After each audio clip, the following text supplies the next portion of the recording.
it's called like blackout or something. There are a couple places where it's like you have to sign like all these waivers and like it's basically just torture. Have you seen what they do to you? Force feeding you insects. Yeah, they like make you. There's some where they like make you eat your own vomit. Ew. It's like it's literally Shove you in cupboards and chests and stuff, like just maximum claustrophobia. Yeah, it's just shit like that. But you have to sign all these waivers saying that, like if you have a panic attack or something, like you don't get any of your money back. And also like you've got to sign that the performers are allowed to touch you. It's not assault. It's not battery. And they will like beat you. Like they'll like beat you up. And you're like, who the fuck?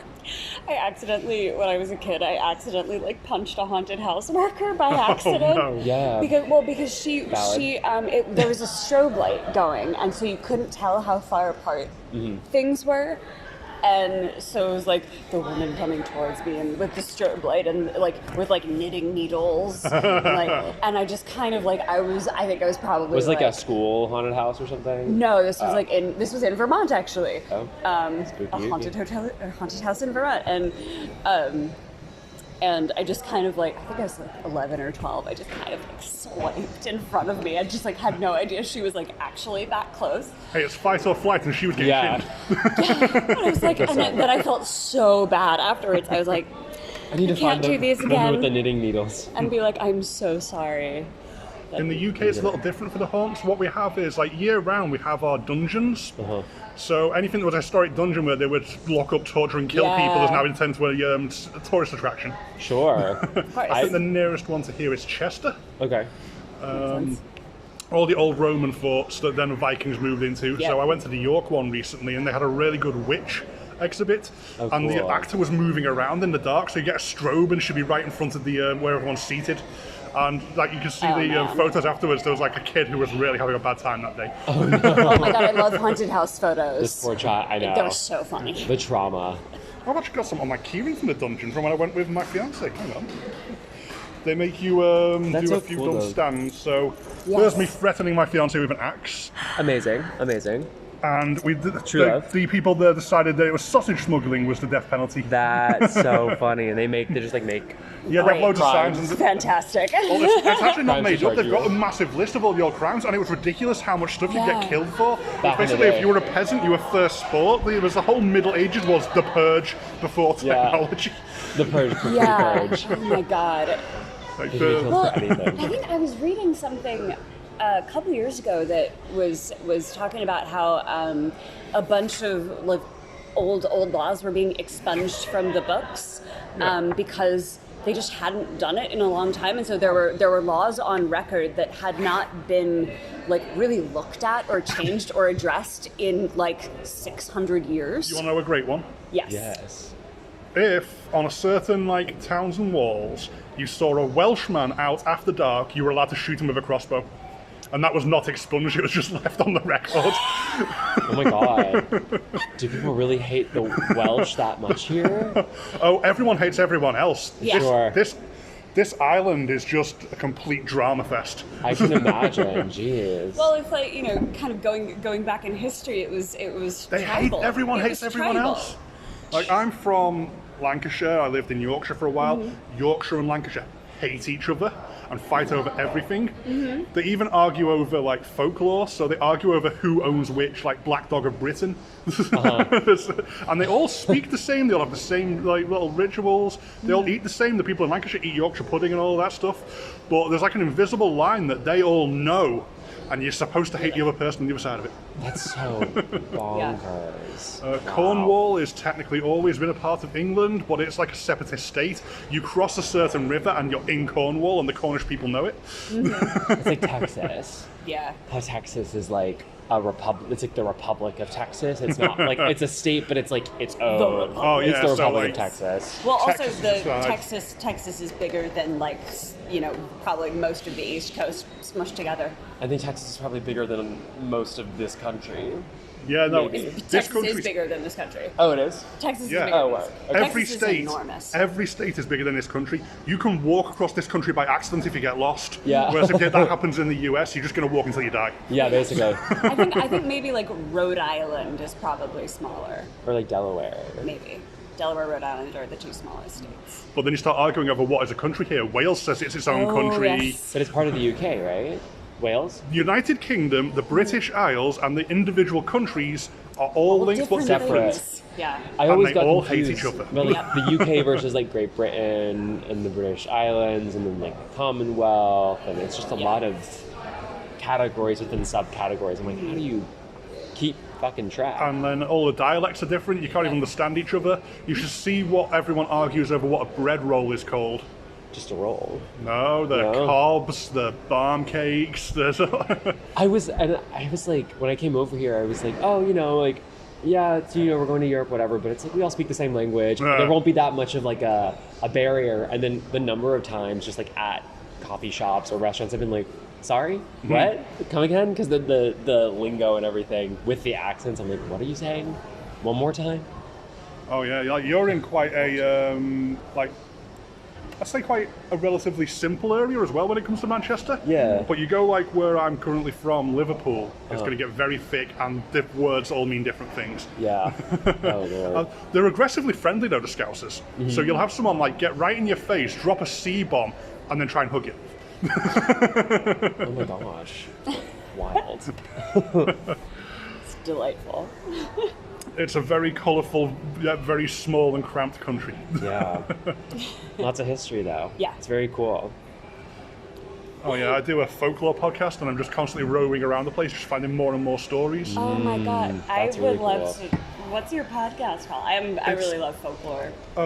It sounds really presumptuous. It's called Luke Lore, and I'm Luke. So, Luke Lore. There you go. Yeah, but it's a spin-off from another podcast, which was the Ghost Story Guys. I've got this one here. Nice. So this is I love that one. Paranormal Encounters.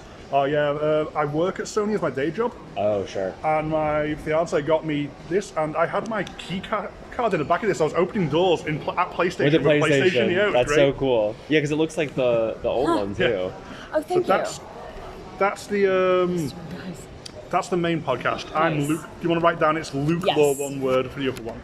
Thank you. And I just did York, and York was our second episode in York. And York, I found some really weird ghosts. So like I found Seamus the ghost cat at the Snickleway Inn.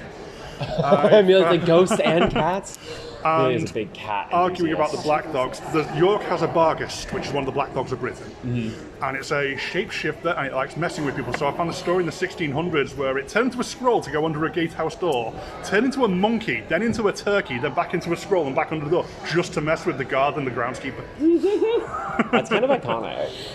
I didn't realize, because I know about, like, it's like Black Shock and like those kinds of things, They're right? Or is all- that a separate No, they're one? kind of separate. They're all the kind of the connected thing. You've got the black dogs, which are actually kind of a furry creature. And so they've all got weird rules. So you've got Padfoot, Black Shock, Barghests. They're all different in different areas. Some they're being like a fairy thing. They've got dual natures. So there's one that's known for savaging people on a crossroads, but also it guards children, so it'll be seen looking over playgrounds. And there's like high-profile stories of like a child predator being mauled by a dog that goes near there. So you get little things like Oh, that's that. cool. And then there's other black dogs which are like spirits. So Like the ones like around graveyards. and yes, stuff, church right? grims. Church What the grims. folklore goes is that when you are the first person to be buried in a graveyard has to stay there and watch over it for the rest of the time. So they'd bury a dog there, and the dog would then look after the church, and that's the church grims. Oh, that's so cool. Oh, wow. Like when so like the first thing that they would bury in a new churchyard was always a dog. Yeah, and then the dog would go on to guard the church That's so awesome. and watch over the sacred ground. That's kind of sweet. Wow. Yeah, it is. It's very wholesome. Yeah, it is What? kind of. That I is was like, kind oh, of it's like a scary, weirdly terrifying sweet. dog, and you're like, no, he's just watching over everyone. Aw. Yeah. What a good boy. Then there's a Such a good boy. very good boy. Yeah. Then there's the borderline wants to argue over. There's the Gabriel hounds, which sometimes are tied back to old folklore, so they're part of the wild hunt. But then because they're called Gabriel hounds, they're like a bit of Christianity thing Yeah. going on Yeah. there. And they act a bit like a banshee, and they will howl in mourning when certain people die. That's Wow. so cool, though. I'm really looking forward to listening to your Yeah, podcast. that sounds awesome. 'Cause I know like some of the basics of it, but I didn't because like I didn't. There's so many regional variants Yeah. on it. That's like really, really Oh, fascinating. the main show, the Ghost Story Guys, we've got a bit of a feud with furries. Anytime they mention or talk about furries, things start breaking and going wrong. Oh, there you go. I get away with it for whatever reason. They might like me, so I just get to. You might be a changeling. Who knows? Perhaps. I've got furry-specific stories and episodes and stuff on there. It's like, But if the Canadian side dares talk about anything, things start breaking. It's with Canadians. Yeah. So this is based okay. in Canada, and if they talk smack about furries, things start breaking. It's like in Iceland with the elves, where it's Oh, like, you've got to be careful with Iceland. Oh, that shit. I roll. do a Krampusnacht special around Christmas time. Oh, hell yeah. And last year I went into like Iceland stuff, and it's so good. You've got the Yule Cat, which is basically a Christmas kaiju. It's a giant cat with a candle on its head, and it eats children who don't have new clothes. So you've got to have new clothes, wear like socks or a scarf, or the Yule Cat will hunt you down and eat you. Oh my god. Classist. Great stuff. There's a lot of like Christmas. Classist. Very classist, cat. You don't have new clothes, you're dead. It's Gotta also get new socks. a cautionary tale thing there. Is like if you've been given socks for Christmas, you don't turn your nose up at that. The Yule Cat will get you. Oh, that's why you get the kids to like put on the socks. Yeah. And like nowadays, I feel like socks are a great gift. Oh, yeah. I love getting socks. No, they're like a very traditional Christmas gift. It's the only thing that keeps my feet covered year to year because I walk through them. Yeah. I need fresh socks every We, day. Exactly. we live in New York and walk everywhere and just churning through them. That's how I knew I was an adult when I got to Christmas time. And my parents were like, "What do you want?" And I was like, Socks. I would love some socks, Like just a some jumper, good socks. a sensible jumper, perhaps. Fair Isle. It's called because they're jumpers, Yeah. right? Sweaters, Yeah. jumpers, and trousers. So there's a comedian who has a great bit about, in America we call them sweaters and it just sounds gross. It's like it's a But it makes more jumper sense. that you sweat in. But like it makes more sense because you do sometimes sweat in a sweater. You do. But, Do you but jump also in a it's like jumper? It's like a jumper just sounds like, oh. Is it a jumper because it came from sheep? Is that Maybe. it?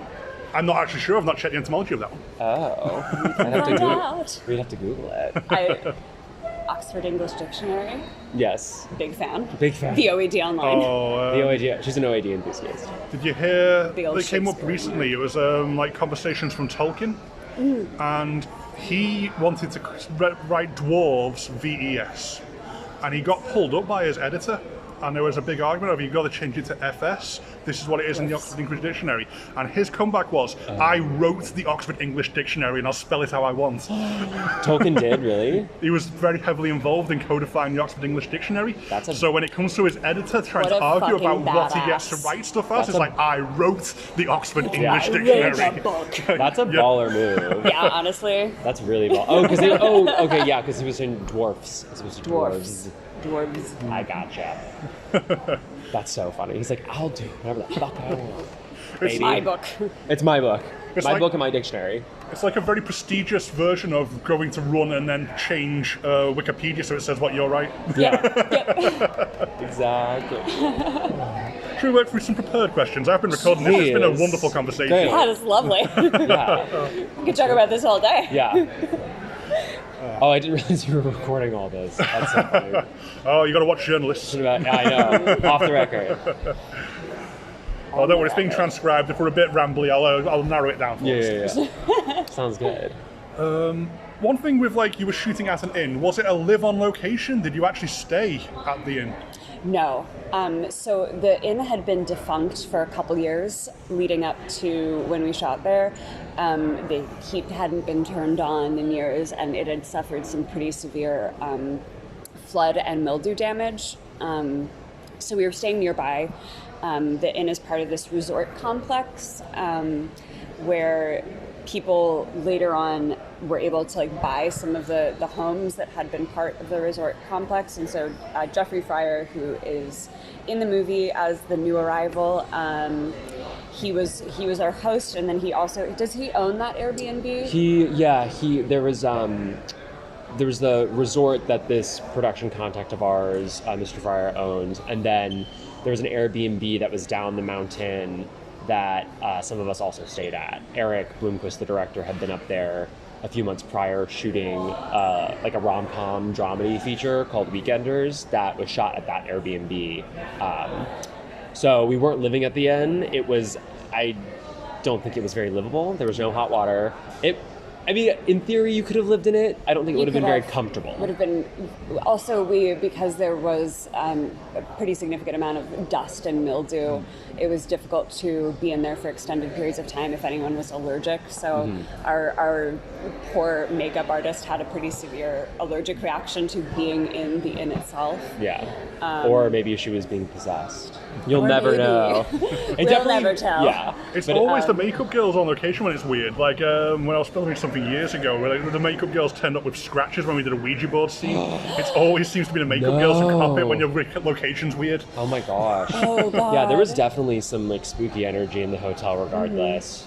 Hey, that's the production value. She's Yeah. Oh yes. Exactly. Yeah, the it came like dressed pretty much. Yeah, but if you got caught in the hallways after hours, like after we wrapped, Alone. lights 'cause- are off, no reception, very, very Yeah, spooky. no cell phone reception. authentically hellish. Authentically hellish, truly. And freezing. Yeah. So, Amelia and Taylor, because I thought that Bill would be here as well. We thought he would be too. We thought he would. It was. Is he in the I marathon? think the day we left. It was like the day before. He was like, I don't think I can make it. I can't make it work, so we'll be here on his behalf. It's quite out your way. Yeah. It's a bit of a journey, but it's been worth it. It's been so Yes. fun. Well, you play siblings, twins no less. Did you do much to prepare for the role? Any tricks to build up that familial bond that you show on screen? Well, we have. So this is actually not the first time that Amelia and I have played twins together. We have worked with the director before on a television show for PBS like 6 years ago that we also played a pair of creepy twins. And so Eric, the director, loves to work with the same people. He loves to bring people back. He has a very strong rapport with his actors, with his crew. And so it was, the middle of the pandemic. We were just trying to make work and trying to stay busy and fulfilled creatively, and so he had toured this hotel after shooting this other film up in Vermont and texted Amelia and I would say in like early October, late September, something like that, and was asked if, hey, would you guys want to come up to Vermont in November and play twins again and make it actually creepy this time? And so we, of course, jumped at the chance, and we didn't read through the script for the first time until we got to the location. And I remember sitting there in the reception desk area, and our very first scenes together that's in the car at the beginning of the film. It's Start. Yeah, it's very bantery, very back and forth. very back and forth, and it was just like, I've been saying it's like riding a bike, I was like, Amelia and I are firing off back and forth, and I was like, yeah, like it's good to be back. Yeah, because you do have that sibling ribbing of each other going on. Very and much so. That wasn't stilted, it was very realistic. Yeah, that's... Yeah, and we in the last project we worked on, we were able to build on what we had developed in our, because even though we weren't playing the same characters, there is like the twin thing. They talk about it in there's an episode of Haunting of Hill House called The Twin Thing, and it's that kind of sixth sense of the way you interact with each other. And because that was something that we had worked on and developed for the Cobblestone Corridor, the PBS show that we had shot, that was something that we didn't have to just build from the ground up. We already had that platform to then do like the character building and just little tweaks as to how these particular twins interacted. So it was great to have like a little head start. Yeah, we could hit the ground running, so to speak. Just that professional, you spent years practicing. Years. Yes, we Truly, years. been developing our telekinetic connection for many, many months. Do you ever abuse that connection to try and get someone to go catering for you? Oh my god, I wish. We have tried to convince people at various bars that we are related. Back in Pretty successfully. Too, Successfully. for a little You've bit. got the pictures online, you can go on until IMDb. we, Yeah. yeah, exactly. Until we inevitably like kind of screw up something in the story. or like the dates or the ages or something, and then someone's like, aha, I knew it. Or, gotcha.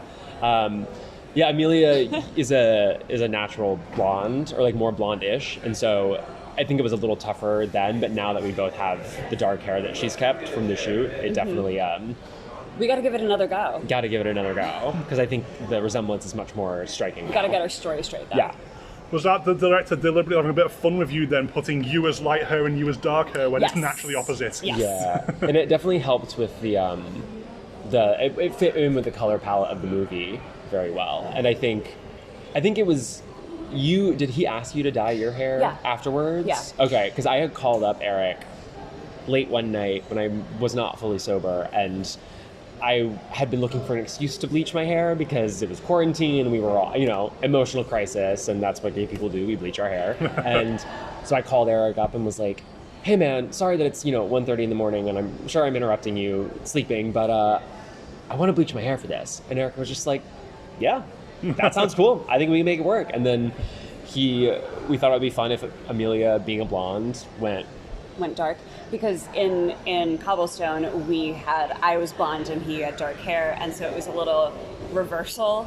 A little Easter egg. And we thought it would be fun for people who had seen Cobblestone to see that switch. The switch, yeah. But it definitely just helped with the look of the film. It definitely elevated it, we felt like. It puts you together as a negative of yourselves. Yeah, almost. Yeah. Very much so. My scalp wasn't happy about it, but hence why I'm no longer blonde. But it was a fun time, fun look. There's a naturalistic approach to the horror in Night at the Eagle Inn, that is to say, screaming and trying to run away. Mm-hmm. How do you think you would do in a paranormal encounter? Spread my legs and say I'm open for business. That's what I'd be like, oh no, I hope this ghost doesn't enter and possess me. It's been a long lockdown. It's been a long lockdown. Yeah, you'd be like, yeah, this sounds fun. I'd be like, take it, give me some supernatural powers. I'll haunt the hotel, whatever. Yeah, for me, I think it depends on what kind of paranormal encounter. I'm naturally I'm a very anxious person, but it is something that it bothers me in horror movies when I don't think people are reacting naturalistically. Mm-hmm. Noise in the woods. Let me go out in my underwear. Exactly. Yeah, exactly. And I was just but also at the same time, you see an immediate fear reaction to something that's kind of innocuous, like a sound or something. It's would you immediately be frightened by that in real life? So I sometimes think about. I was like, well, what are the circumstances that I would really be afraid under? Yeah, I go through a lot of people's ghost stories on the podcast, and the ones that are most credible are the ones where people don't seem to realize anything weird's going on. Yeah. When people are panicking, the imagination's going in overload. Yeah. But when something weird happens, they go outside and then go, wait, hang on. Yeah. Yeah, when you look back at it when later you're in hindsight, you're like, hold the front door. Yeah. But I think at this point, being horror aficionados, I think having watched enough horror movies, I'd be like, I'd like to think I'd be pretty okay. And I did accidentally punch that one haunted house worker that one time. Yeah, you've proven that when it's so fight or yeah, flight, I was like, fight. fight She or will flight, I fight. will. And I also run, so I'm pretty, a pretty decent sprinter. It's the full package. You can hit and then run. Yeah, Yes, exactly. Exactly. You'd survive Scream is what you're saying. She would survive Scream. You might survive Scream. I hope so. I would want to be the one who ends up being the killer at the end. I think that's the fun part. That is the fun. Your answer before suggested that is that the second you get in there, it's can I join in? Can I join in? Can I get a This is mask? fun. Yeah, exactly. Do you guys have jackets?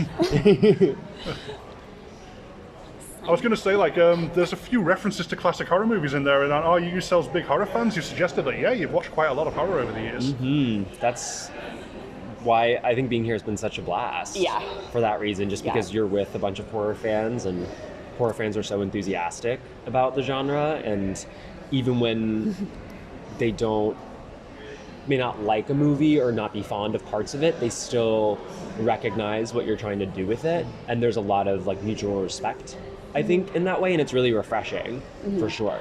Yeah. I'm relatively late to being a horror fan. I used to get nightmares very, very easily as a child, and I still do. I'm just, as an adult, much more able to separate myself, and I was telling Taylor after the first night we were here, I was like, I had insane dreams last night, but they don't disturb me in the same way that they did when I was a kid. And so it's really only been within the past couple of years that I've started to love watching horror movies. And it was kind of the thing where once I got into it, I just couldn't stop. because a good friend of mine like introduced me to like Reanimator and Suspiria, both of them, the 70s and the contemporary, and the origins of the slasher films in those Italian horror of the 1970s and 60s, and so now I've been starting to really just try to consume as much of the genre and as from every era and every part of the world as I can, because it's so fun. Yeah.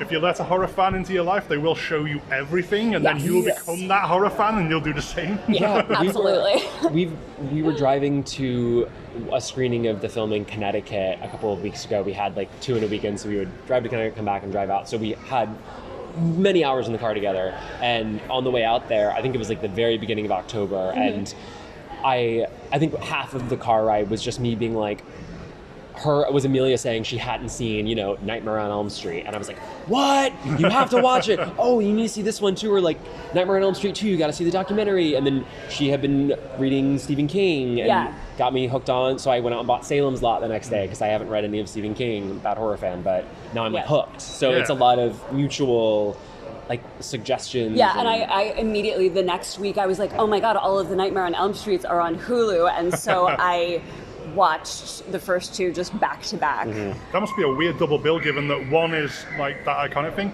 and then 2 is this weird underground cult gay pit. It's so good. It's my favorite horror movie. Well, and you told me about the documentary Scream Queen about too. Mark Patton, and so that was really interesting to have an awareness of going into watching it, and I really actually ended up enjoying Nightmare on Elm Street too, even though I've heard really mixed things about it. It's a polarizing one in the series. Yeah, for sure. It's an incredibly, weirdly significant film in its own right, but a bad franchise entry. Yeah. Yes. So that's where the clash comes in. Yeah, You've for got sure. on the one hand this fabulous, weird, beautiful thing, but it's not fitting into the rest of the franchise, It's like and you've got that dissonance. Yeah, but it's very. I think putting it into context too of like the period and the story behind the making of it, with like the script and with Mark Patton being like a closeted gay actor in the 80s during the AIDS crisis. It's so, like you said, I think as a standalone film, it's really significant in that way. But then when you put it next to like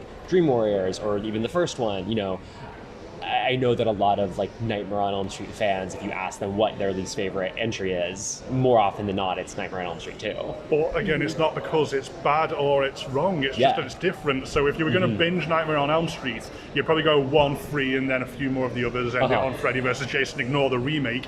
But then if you're watching a cult film like Double Bill, like, near the top of your list is going to be Nightmare on Elm Street Part 2.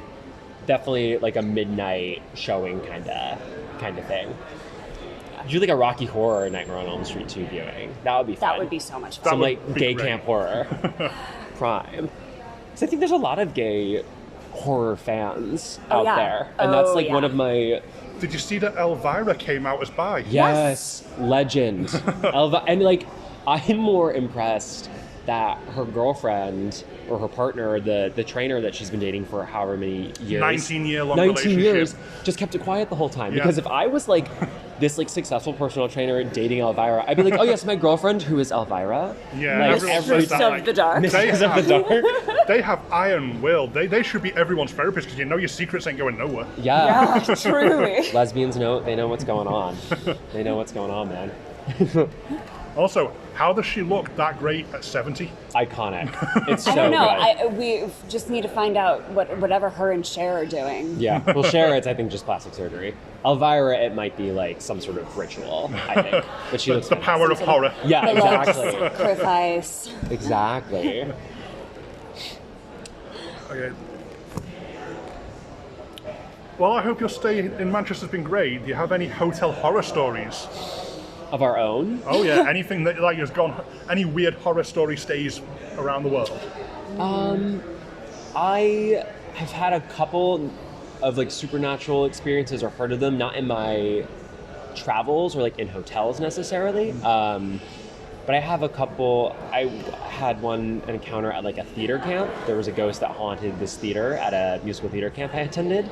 And then I grew up in Montgomery, Alabama, and there is a decent amount of like Southern Gothic kind of folklore down there, and a good number of ghost stories. There's this woman, Catherine Tucker Wyndham, who is also a folklorist, or was, I think she's passed now, but she was a big collector of Southeastern ghost stories, and she had these collections of stories that were like in my school library, and there were ones, in Alabama, Tennessee, Louisiana, New Orleans, and all that stuff, and so there's a really rich history there, and I definitely know some people that have had experiences with these like very famous ghosts that exist in the region, but I have had some minimal supernatural experiences to my disappointment. Although I feel like maybe if it actually happened to me, I would like actually shit my pants and be like, wait, fuck, what?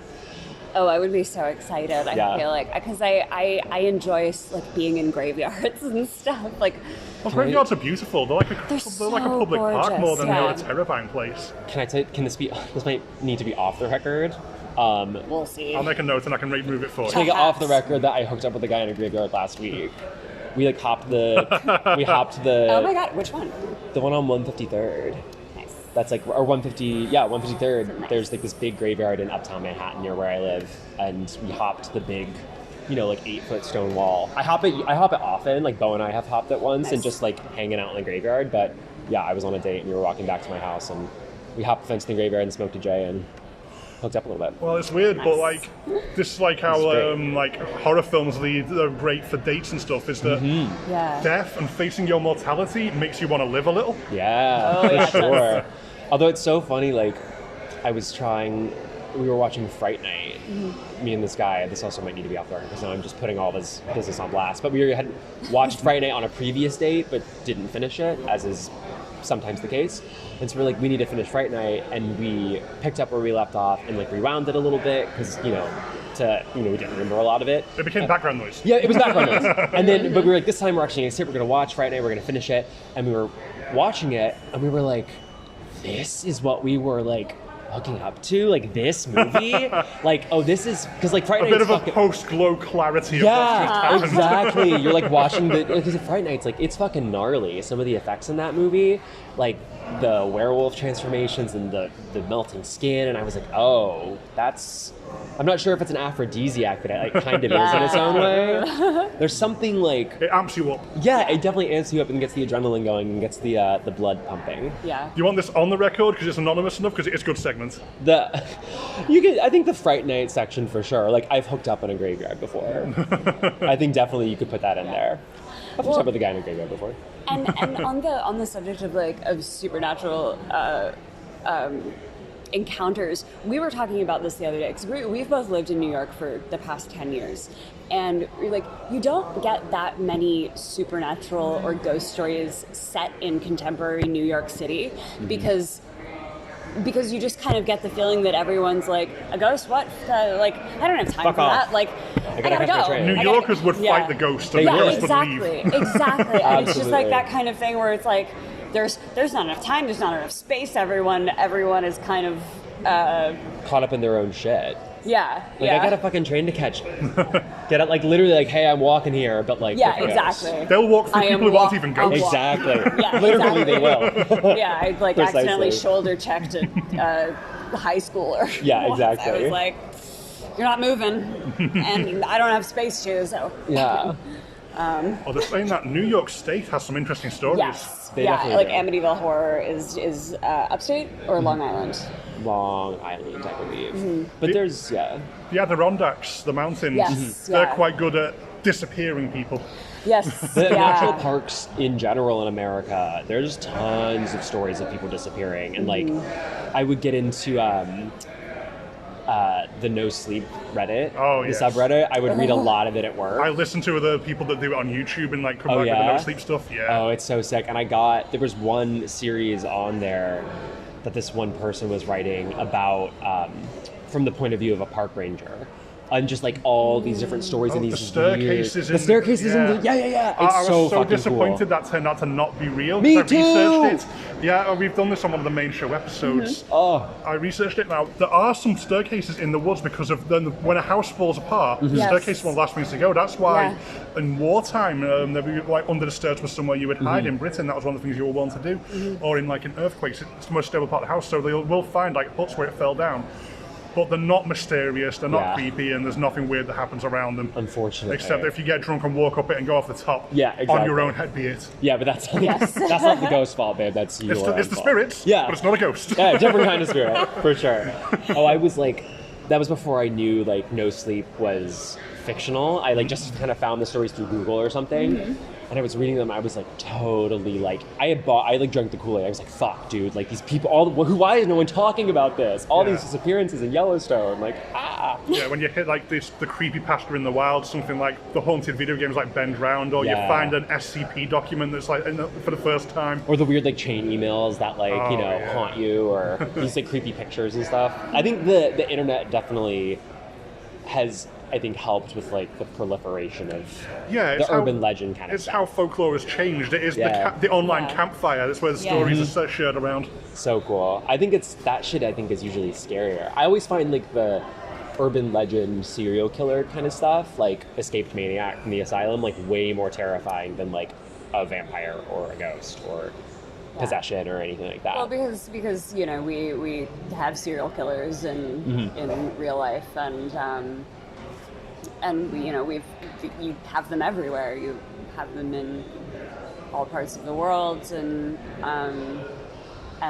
like we've had them in New York. My mom lived in New York during the Summer of Sam when all of those women were being killed. Not a great time to be a woman in New York. No, not a great time to be a woman in New York, but she was. And she made it through. Yeah. Wow.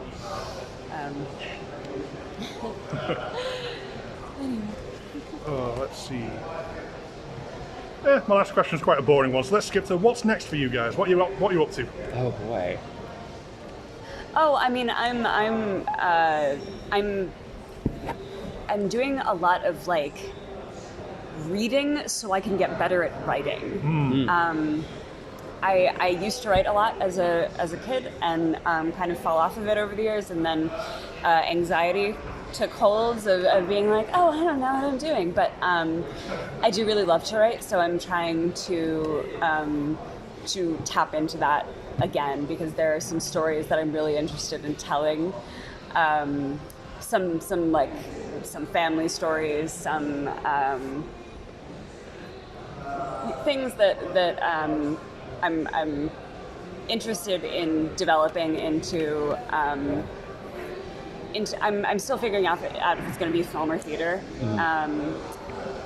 But writing is my next challenge. I do have one little bit of advice as a writer with anxiety. Please. If you get struck by something, it's normally a fear of doing it wrong or whatever. That's where you write about going. Skip past it, go somewhere else. Just go over it and then come back and fix it later. And when you've written ahead, you've got more context for what you're doing before anyway, and that helps you connect the dots later. Just skip over and keep going. Don't let yourself stop yourself.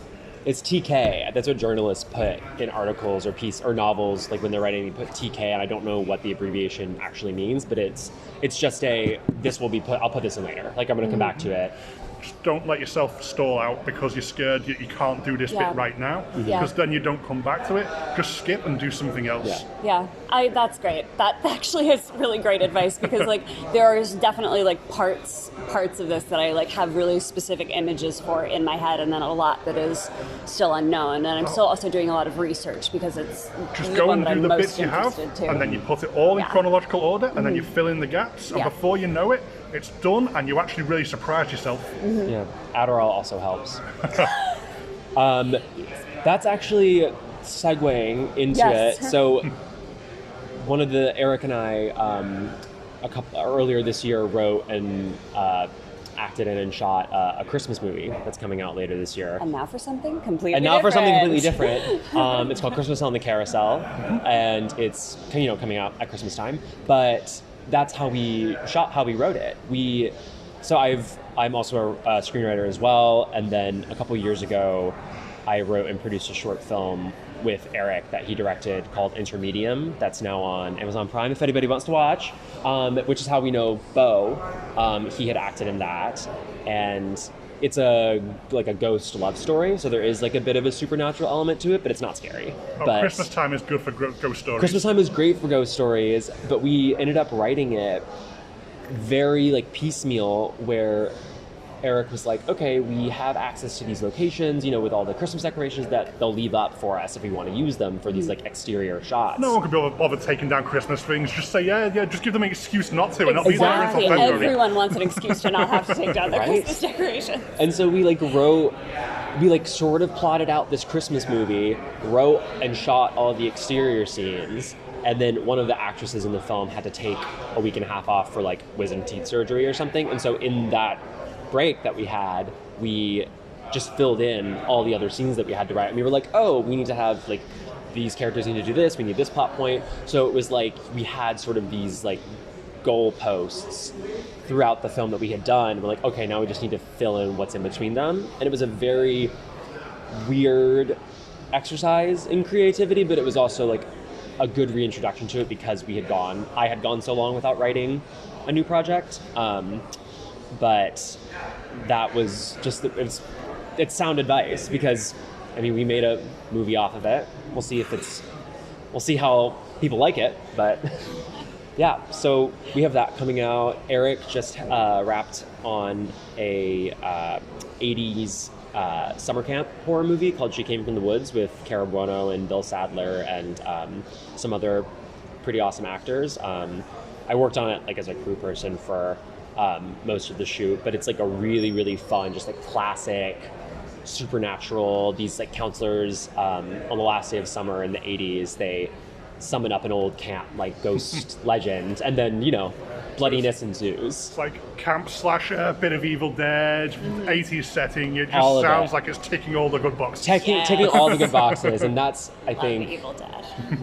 Eric loves to work within those genre tropes and then using them as a foundation as like a springboard for he likes to really focus on like the character development and the like relationships between the people, which I think helps to elevate stories even though they might feel really familiar.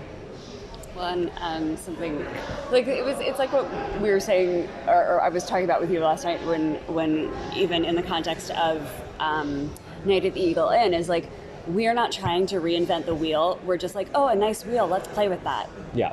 Like finding out new ways to use the wheel. Yeah, exactly. It was like, oh, someone already made this wheel. Let's play with it and see what we can do with it.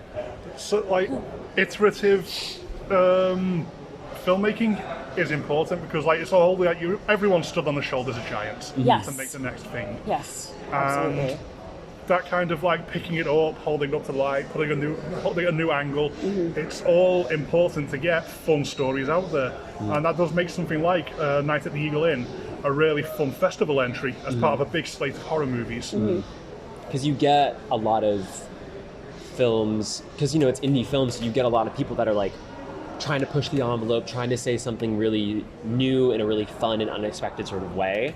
But I think there's also something to be said for just like a really solid 70-minute spooky time. You go in, you know what you're getting, you get it. Hopefully we deliver. I think so. And you just get to revisit something that feels new but also familiar. And I think that's what draws a lot of people to horror at the end of the day, just because it's such the like chills and the fear is such a universal thing. Yeah, it's something that like you get started on as a child, and it's nice to have that feeling again and just like reliving this stuff. Yeah, that like feeling of like what's just beyond like the darkness. There's what is it? In Salem's Lot, he talks about it. The like kid, there's like the teenage character that's in it, and he writes a really like eloquent description of like what a child's fear feels like, and how it changes when you become an adult. Because King keeps coming back to that well. It's Yes, really yeah. important. and it's really like it's also like moving in a way. It's Like gorgeous. the way that you fear stuff as a kid is very different from the stuff that scares you as an adult. Yeah, but that kind of theme is like, why is horror important? Why does horror matter? And That I don't know. Maybe sometimes I think it's cathartic. yes. Yeah.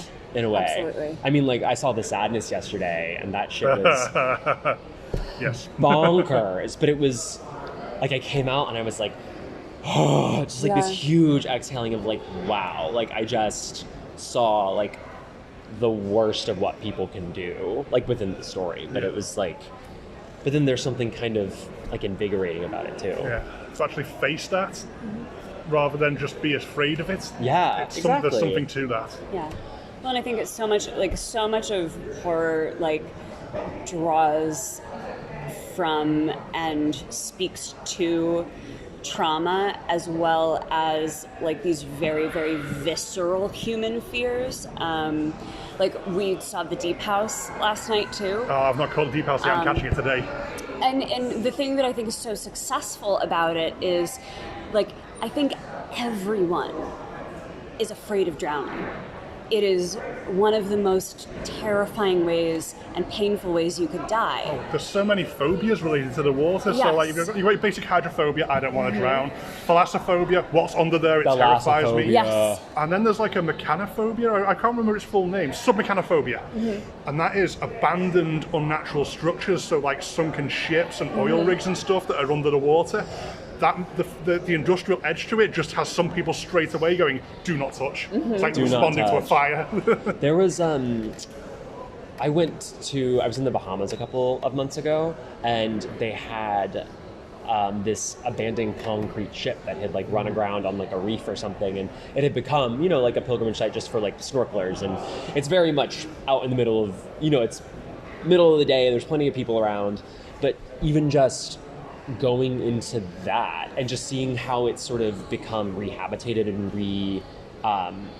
taken back by, like, all of the fish and the stingrays and the turtles that are... And Nature will kick our ass the second we let it. Oh, yes. And it's like, it was kind of... Love that. Yeah, and it's like weirdly nature will serene, prevail. but also, like, a little terrifying, because it's like, you know, if no one was out here and I just hit my head or... You could get got your caught. foot trapped, and then you just got to sit there watching your oxygen tick down. Yeah, I mean, that's the Deep House. It's like... and it really successfully taps into that. And I came out of that movie really feeling like I'd been underwater for 90 minutes. Yeah, very successful. I was like, I need to go outside. I need some fresh air. Exactly. And then drown myself in a pint or two. Thalassophobia can really hit some people so bad. Like, my day job is Hydrophobia, testing video games, which is where I got my snazzy PS5 notepad. Love it. Noticed it the second I sat down.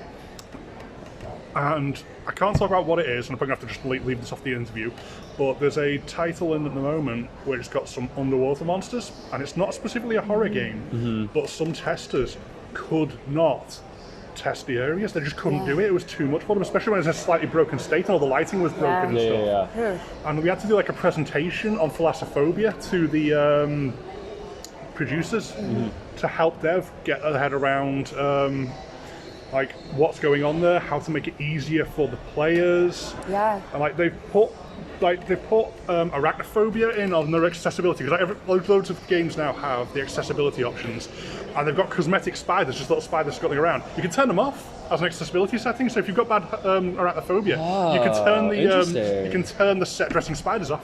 That's crazy. Fascinating. There's a on the subject of video games now.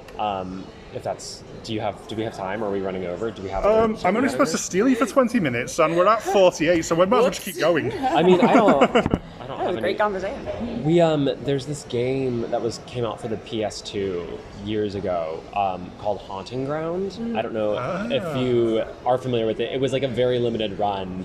Aware of, but not played it. And I somehow finagled my parents into letting me order it, even though I was like 14 and like technically underage to like purchase it.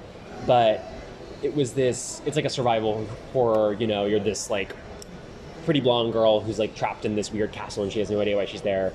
But one of the mechanics of it that was like so what made it so like unique to play, because you know it has the usual like you're defenseless in this big castle, you know, there's like these characters moving around it in real time that are like trying to chase you and whatever, but there was like a mechanism in it that as the character would get more nervous or like afraid of the atmosphere or something, you know, spiders coming out of a cabinet or a sound, the visuals of the game would become gradually more monochromatic and grainy, and it would start to get blurry, and the controls would start to get less specific, and she would start to like. She would like stumble, or like your button inputs wouldn't always work, and then when something's like chasing you, for example, they're like, you know, trying to attack you or whatever, and your character's like freaking out, and then after a certain point you have like, she kind of like has like a break, and it becomes this like total just like fight or flight, like you choose flight, and she just starts running and you can't stop her, and so you just have to kind of like steer her, and she's like tripping over stuff, and if you like stumble, she's like having a panic attack and can't do anything, but it's this like, and it puts you just into the mindset of what it feels like, and it was just such like a fun like adrenaline pumping game. And she has this dog that follows her around and helps her like solve puzzles and stuff, and all you can do is like yell for the dog to like help you, and if it doesn't, then you end up, you know, dying. It's like it was a very niche game, and now I think you can only get it on eBay for like, you know, $600 because no one sells anymore. But it was like, I was just so fascinated by how they were able to put you into that just like terrified mindset. Yeah, the interactive medium is always scariest because you're there doing it. Like Resident Evil and like shit like that. Some of it can be like, I always find Resident Evil less scary because you have like a It's gun. so B-movie and cheesy, and you do have more ways of defending yourself, but guns don't always help. Look at something like the Silent Hill games, where a gun is just something you fire while you cry, hoping things go away. Yeah, exactly. Silent Hill is, some of that shit was, which one is, I think Silent Hill 2? I don't remember. Silent Hill 2 is the standalone one that's like a story aside from all the cult stuff. That was the one that And it's got such a big turn at the end that really devastating. It's like, I feel that today. Yeah. And I played it on launch. And they put like, I think those games did a good job of also making you like feel for the characters, you know? Then there's like an emotional connection to it. You're not just some like faceless avatar running around and like getting shot at. Yeah, like even like in Silent Hill 3, which is the most action-oriented one, you're playing a teenage girl, and everything that happens to her is horrible. So you can have a machine gun, but it's not going to save you. Yeah, exactly. You don't know how to use it. Oops. But yeah, those were just I think some of the, and there's lots of good indie horror games out now too. Yeah. That like, indie horror brought horror games back because like all the studios are going, nobody wants that. Everyone wants to buy loot boxes. Please buy loot boxes. But then like, it all blew up on indie, and then it came back around again. We got great stuff like the Resident Evil revival. So 7 and Village were both really great. Village was the one. Wasn't the one that Village was the one that just came out, right? Yeah. Have you played that? No, but I have watched people on Twitch streaming it. Oh, so you've seen the doll maker's house then? I think so. Maybe. When you go into the basement and your guns are taken away from you. Oh, maybe I think I might have clicked in the middle of it. I'm trying to remember. It's got a giant fetus that'll swallow you whole if it catches you. I remember the fetus. Yeah. There's some of the character designs are. Some of those character designs are bonkers too. Who's like the woman who's like 7 feet tall? Oh, Lady Dimitrescu. Lady Dimitrescu, yeah, and everyone. The internet went nuts for that. Yes. The art director who made her says he didn't know it would be, the internet would be this thirsty for her. First of all, everyone's going, yeah, right, you did. Yeah, but of course. supposedly it was based like, supposedly it was like based on a yokai, and then there's like some like real woman that's like the image for that kind of class. And then the internet takes one look at it just from the previews, and it's like, step on me, vampire Step mommy. on me, mommy. Yes, literally, step on me, vampire mommy.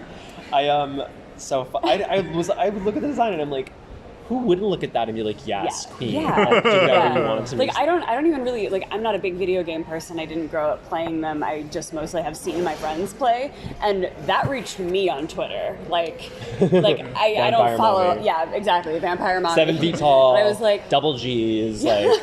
I think double Jesus was a short sell. Yeah, I know, right? Like triple something. I did a quick showcase for Lady Dimitrescu because it was obvious that they were going to be popular, and it got 500,000 engagements on Facebook within like a couple of weeks. If I'm that. sure. Yeah.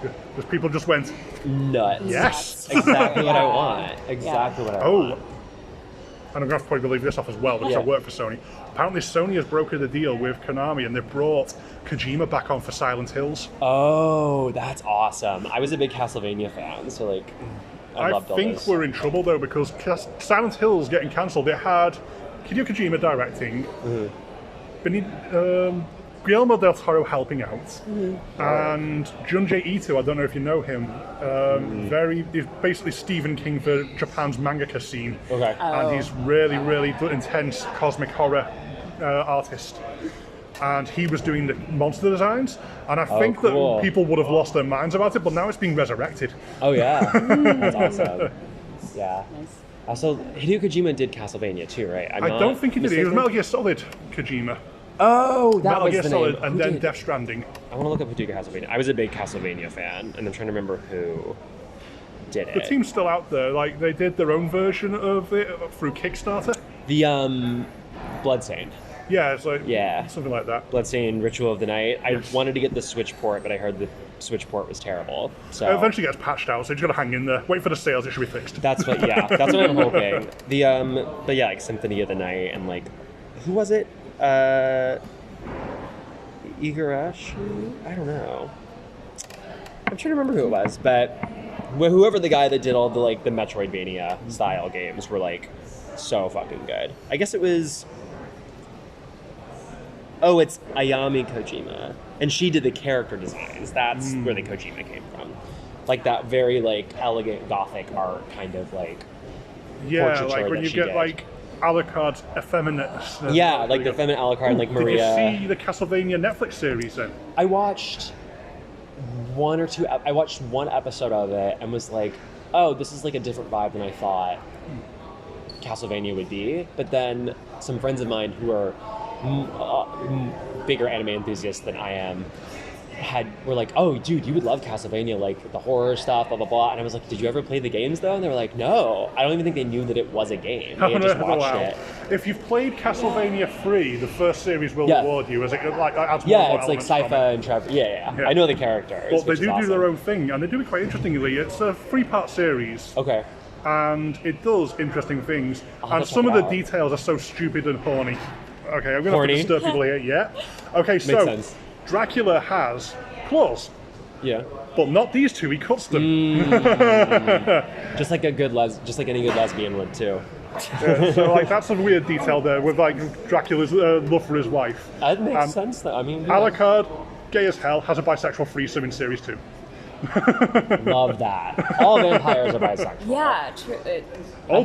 All vampires are just plain sexual. It's whatever. Yes, exactly. That's what Pansexual. They're we've been talking about that, about how like, I don't know, I've had a lot of vampire media like in my orbit recently because I'm reading Salem's Lot.